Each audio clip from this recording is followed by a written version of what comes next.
France, celle-ci serait peut-être aujourd'hui encore allemande. Bing!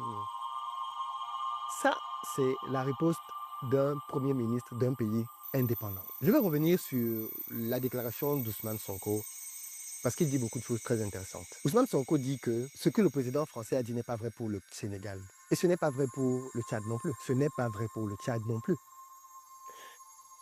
Et je trouve même que par élégance, si effectivement le président français, parce que pour le coup le seul pays qui reste c'est la Côte d'Ivoire, rappelons-nous qu'il y a eu 3 pays qui ont fait ces déclarations très récemment.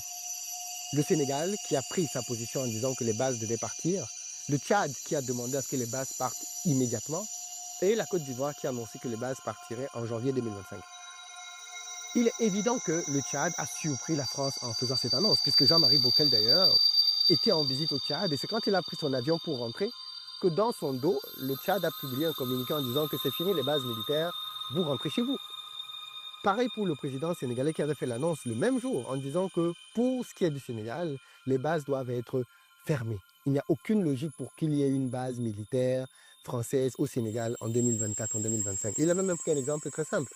Accepteriez-vous qu'il y ait des militaires sénégalais qui paradent dans Paris avec une base militaire sénégalaise en France? Vous ne l'accepteriez probablement pas. Donc ça, ce n'est pas le discours de quelqu'un qui a eu un accord avec la partie d'en face. Donc, s'il s'agit de la Côte d'Ivoire, effectivement, avec laquelle la France a eu une entente sur le retrait de son armée, je pense que le minimum, par décence, par classe, aurait été de ne même pas en parler. Parce qu'en fait, là, le président français se positionne encore comme le supérieur.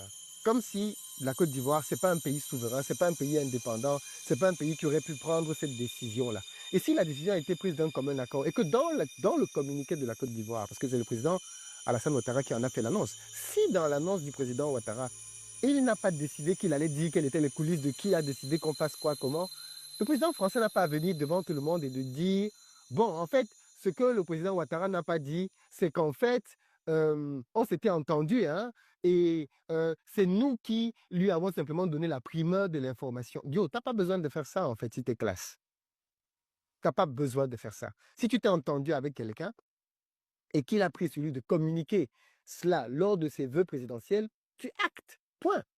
Il n'y a pas besoin de venir maintenant dire dans les coulisses que, en fait, on s'était entendu, mais comme il a voulu d'abord en parler, on l'a laissé. Tu viens donc tuer le fait même qu'il en ait parlé sans avoir besoin de te consulter ou de valider je ne sais pas trop quoi de ton côté. Et ça, franchement, je trouve que c'est pas du tout classe. Et ce genre de manque de classe, malheureusement, le président français en est coutumier. Malheureusement. Parce que pour ce qui est clair, et ça c'est ce que Ousmane Sonko dit ici, pour le Sénégal, il n'y a jamais eu de consultation. Et pour le Tchad non plus, d'après les infos qu'on a eues, et même d'après les communiqués, le discours du président tchadien, il n'y a jamais eu de consultation entre eux. Jamais. Donc pourquoi le président français, en voulant parler de la Côte d'Ivoire, veut créer une forme de confusion? Malheureusement pour lui, en face, il y a garçon, comme on dit ici. Désormais, Ousmane Sonko va répondre. Donc je pense que les prochaines fois, je ne sais pas qui rédige ces discours, mais les personnes seront beaucoup plus attentives dans les tournures de phrases pour ne pas laisser place à des ambiguïtés comme celle-là. Parce que le président sénégalais a été très clair. Pour ce qui est du Sénégal,